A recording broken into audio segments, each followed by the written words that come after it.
Hey, what's going on guys, KP here, and I'm coming in with a build. I haven't done one of these in a while. I actually do builds very inconsistently, but hell, everything on my channel is pretty inconsistent at the moment, so why not do this? It was actually suggested by someone in the comments in my last video, so thank you for doing so.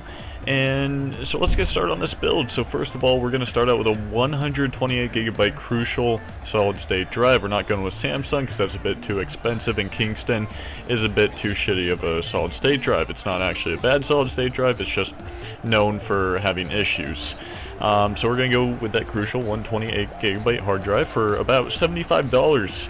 And then we're also going to go ahead and add in a hard drive, which is going to be a terabyte, or otherwise known as 1000 gigabytes, and that's going to be $50. And now the reason why I went with this combo is because you can put your game DayZ on the 128GB solid state drive, and then you can record footage to the 1TB hard drive. And once that footage is recorded on the hard drive, then you can render it. And once that's rendered and it takes up less storage space, you can then move it over back to the solid state drive and edit it on Sony Vegas. Now, will the quality be a little less than what it should be? Yes, it will. But will it make things much easier on you, and is it a good option for a budget pricing? It is. So there's kind of the sacrifice you make for that.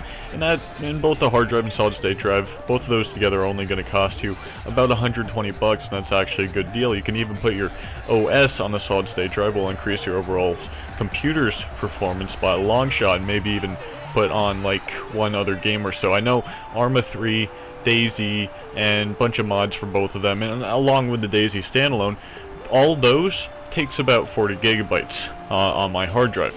So it would be the same thing if you were to put that in a solid state drive, all those games. So maybe if you were to manage your solid state drive enough, you would be able to get enough space to actually record with, and that would make things a bit more easier. But of course, if you're using like a program like DxTory, you're only losing 2-3 frames at most. And what the solid state drive is going to help you do in DayZ is going to remove some stuttering in the game that you may experience even with high-end graphics cards. So that's definitely going to help out a lot. So instead of spending the money on a better graphics card, we're just going to go with a 128GB solid state drive. And now, of course, you could remove that and go with a better graphics card, but we're not going to go ahead and do that, because what this technically does is increase the FPS in the laggy cities and towns that a high-end graphics card wouldn't be able to do. A $800 graphics card, even that wouldn't be able to increase the FPS. And the solid state drive actually manages to increase the performance in those laggy situations. So now we're going to move on to the PSU, and it's just going to be a Corsair Builder Series CX 600 watt. It's going to cost you around 60 bucks. You could go 10 bucks cheaper and go with a 500 watt, but I would not suggest it, since you want these things to last a while, and you're probably going to be upgrading with it in the future.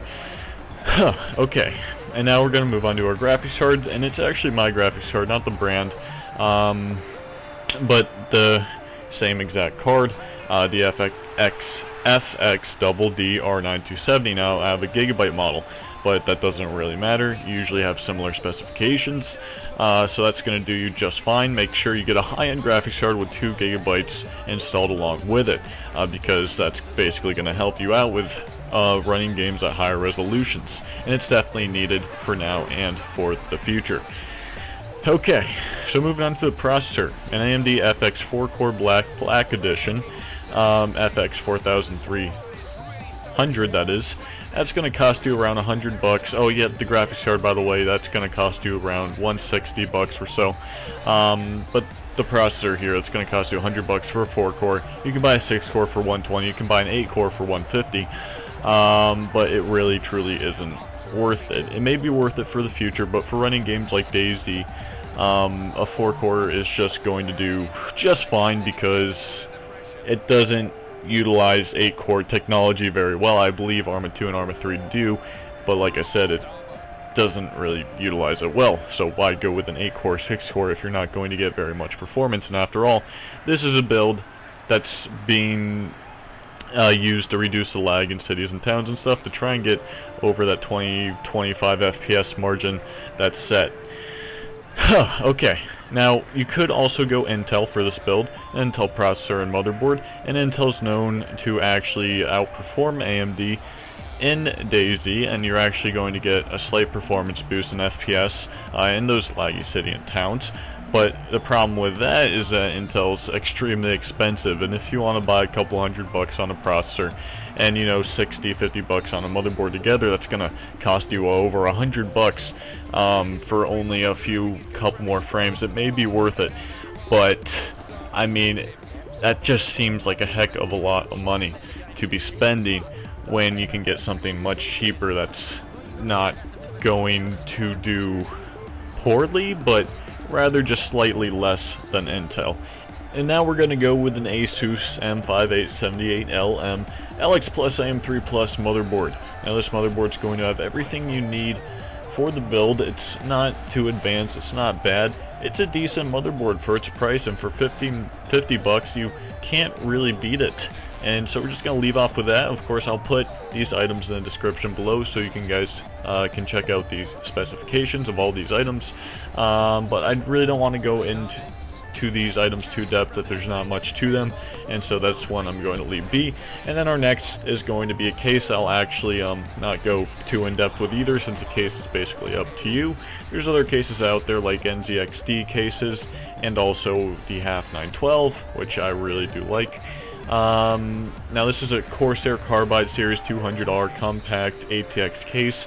I love the smooth black look of it, and it has cool features that I definitely like to have in a case. And then we're going to move on to the RAM, which is only going to be 4 gigabytes. It's a Kingston HyperX Fury 4 gigabyte, one stick of 1600 megahertz DDR3 RAM. There really isn't much to it. 4 gigabytes of RAM is going to cost you around 40 bucks. You can get whatever RAM you like, doesn't really matter. Now the reason why I went 40 gigabytes of RAM is because you can always upgrade RAM. You can always get another 4 gigabyte stick later, or even get an 8 gigabyte stick later, and then you could have 12. But games like Arma, DayZ, it doesn't really need 4 gigabytes. I think the required is only like 2 gigabytes or so. Now the DayZ mod is definitely going to have a lot more items and servers and such, and you're going to need a couple more gigabytes of RAM to manage that, and 4 gigabytes of RAM I think will do just fine in that game. And then we're going to move on to the last item, and that's the LG Electronics Optical DVD drive. 18 bucks. Nothing else is better for that price, so why not? So that about wraps up the build, guys, for this DayZ specific build. Now, honestly, there really isn't anything specific about this build. The only specific thing would be the solid state drive, and that's kind of what you need to run the game. Everything else I plan to actually match up with all the other components to make sure everything's price worthy, proportional to everything else, and everything will run smoothly in the game. Now I can't guarantee it will run smoothly. I can guarantee it won't run smoothly actually, but the solid state drive is going to reduce the stutter. And the thing with the solid state drive is that DayZ Arma, it relies heavily on the hard drive or solid state drive because it's constantly at work indexing to find that graphical information. Everything in the game is being rendered at all times. Not everything, just everything which you view around you, which means there's not really any texture pop-ins in the game, and that's kind of why you really do need that solid state drive in order to reduce that lag in cities and other parts of the game. Okay, like I said, guys, this is my build. I'm going to wrap it up here. We're just going to cost you around $600 in total. And that's about it, guys. KP here, and thanks for watching, and thanks for the suggestion.